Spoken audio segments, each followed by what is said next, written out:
Salam hormat, perkenalkan nama saya Aldi Destian Satya, mahasiswa Magister Ilmu Komunikasi Universitas Paramadina.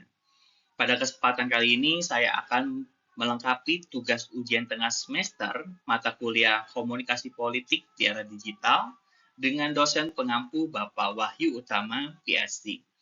Pada tugas UTS ini, saya akan mempresentasikan analisis mengenai komunikasi politik di era digital dengan menggunakan teori agenda setting dan framing pada kasus pemilu Indonesia tahun 2024. Di era perkembangan teknologi saat ini, media sosial tidak hanya menjadi sarana hiburan, tetapi juga menjadi alat komunikasi yang sangat efektif dan sangat kuat di dalam membentuk opini publik. Oleh karena itu, kasus ini menarik untuk dianalisis menggunakan dua teori komunikasi tersebut.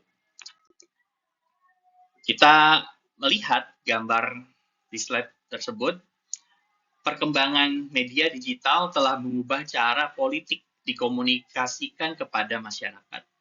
Jika dulu kampanye politik lebih dominan dilakukan melalui televisi, baleho, dan surat kabar, sekarang komunikasi politik berpindah ke media sosial seperti TikTok, YouTube, Instagram, atau X.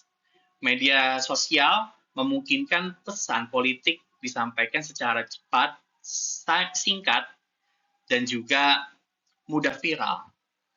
Bahkan masyarakat, terutama generasi muda, lebih sering memperoleh informasi politik dari media sosial dibandingkan media konvensional. Fenomena ini membuat politik tidak lagi hanya berbentuk pidato yang bersifat formal, tetapi juga dapat menjadi suatu konten hiburan, podcast, video pendek, bahkan juga live streaming yang seperti gambar tersebut. Ketika kandidat melakukan kampanyenya, mereka melakukan live streaming dengan memperlihatkan agenda mereka. Nah, itulah yang mengakibatkan adanya perkembangan komunikasi di era digital sekarang.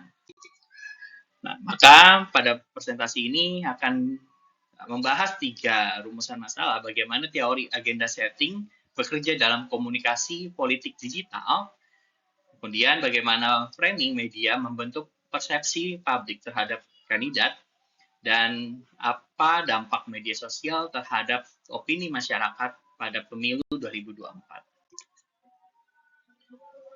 Kita akan membahas terkait pengertian agenda setting. Teori agenda setting dikembangkan oleh Maxwell, McCombs, dan Donald Shaw. Teori ini menjelaskan bahwa media tidak selalu menentukan apa yang dipikirkan masyarakat, tetapi media mampu menentukan isu apa yang dianggap penting oleh masyarakat.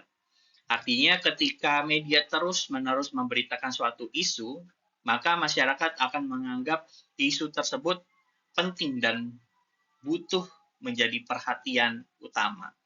Dalam konteks media sosial, agenda setting tidak hanya dilakukan oleh media besar, tetapi juga dapat dilakukan oleh influencer, buzzer publik, atau buzzer politik, akun viral, atau juga algoritma sosial itu sendiri. Contohnya pada pemilu 2024, isu seperti makan siang gratis, MBG, generasi muda, dan keberlanjutan pembangunan menjadi topik yang terus muncul di media sosial sehingga menjadi perhatian publik. Maka rumusannya adalah ketika media telah memviralkan suatu berita atau media menjadi wadah di dalam memberitakan informasi, maka isu itu dapat menjadi suatu isu yang viral, akhirnya akan menjadi suatu perhatian publik, dan publik akan mempunyai opini yang dia telah pahami terkait berita-berita yang mereka dapat seperti itu. Nah, kemudian bagaimana dengan teori framing?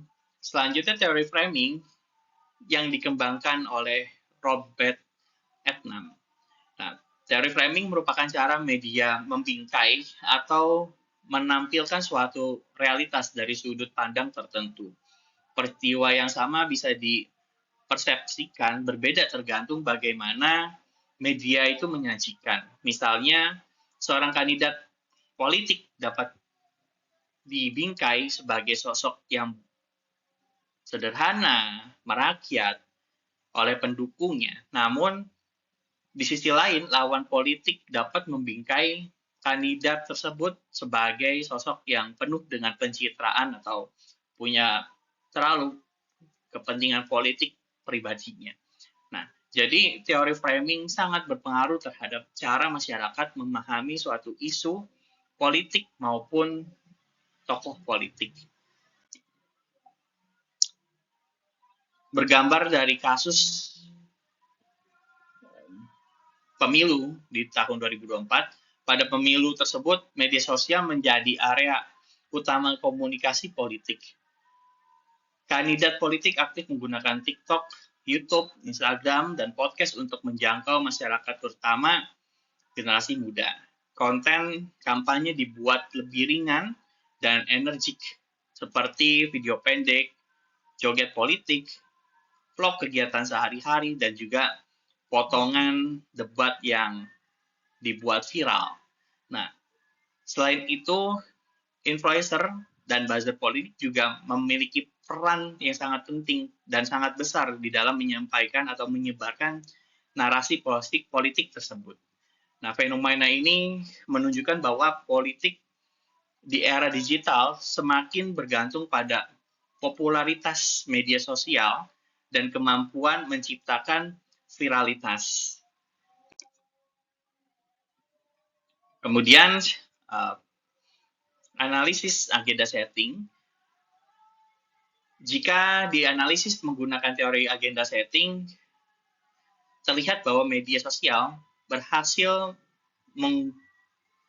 mengarahkan perhatian publik pada isu-isu tersebut atau pada isu-isu tertentu ketika itu adalah pemilu. Contohnya, pada isu makan siang gratis menjadi salah satu topik yang paling banyak dibahas di TikTok dan di YouTube. Karena isu tersebut terus muncul dan dibicarakan masyarakat, akhirnya menganggap isu itu penting dan menentukan pilihan politik mereka. Baik yang menganggap makan siang gratis itu positif ataupun negatif, berita menyebarkan informasi demikian sehingga masyarakat terbentuk opininya atau memiliki pemikirannya. Selain itu, isu generasi muda juga terus diangkat sedemikian rupa melalui beberapa konten sehingga muncul persepsi bahwa anak muda menjadi target utama dalam komunikasi politik saat ini. Hal ini membuat kita menyadari bahwa media digital memiliki kekuatan besar dalam menentukan agenda politik ketika itu. Nah, kemudian analisis framing. Dalam teori framing, setiap media atau kelompok politik memiliki cara berbeda dalam membingkai kandidat maupun isu politik. Contohnya, pendukung kandidat tertentu membuat konten yang menunjukkan kandidat mereka dekat dengan rakyat, sederhana, peduli dengan masyarakat. Sebaliknya, lawan politiknya membuat framing negatif dengan menyoroti kelemahan kandidat atau menyebut bahwa tindakan tersebut hanyalah pencitraan atau ya rekayasa seperti itu.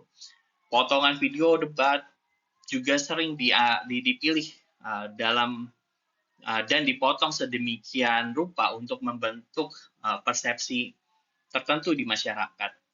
Akibatnya masyarakat bisa memilih pandangan berbeda terhadap tokoh yang sama tergantung konteks atau konten yang mereka konsumsi.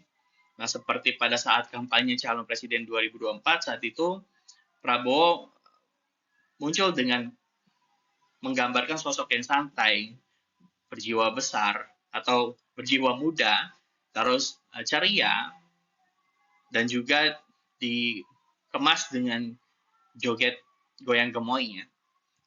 Prabowo menggunakan strategi komunikasi politik yang kontras dengan latar belakang yang kental dengan militer ketika itu.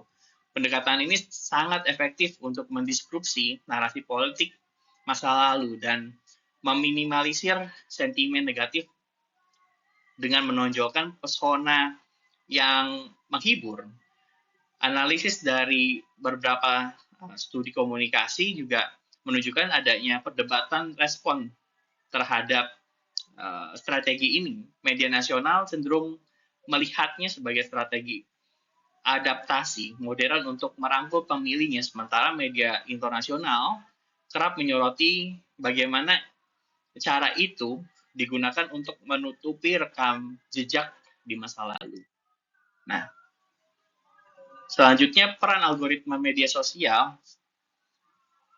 Selain media dan aktor politik, algoritma media sosial juga memiliki pengaruh besar dalam komunikasi politik digital. Algoritma TikTok, YouTube, Instagram bekerja dengan menampilkan konten sesuai dengan minat penggunanya. Akibatnya, pengguna cenderung terus melihat konten publik atau politik yang sesuai dengan pandangan mereka sendiri.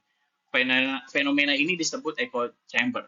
Echo chamber dapat memperkuat polarisasi politik karena masyarakat hanya menerima informasi dari sudut pandang tertentu dan semakin sulit menerima perbedaan pendapat.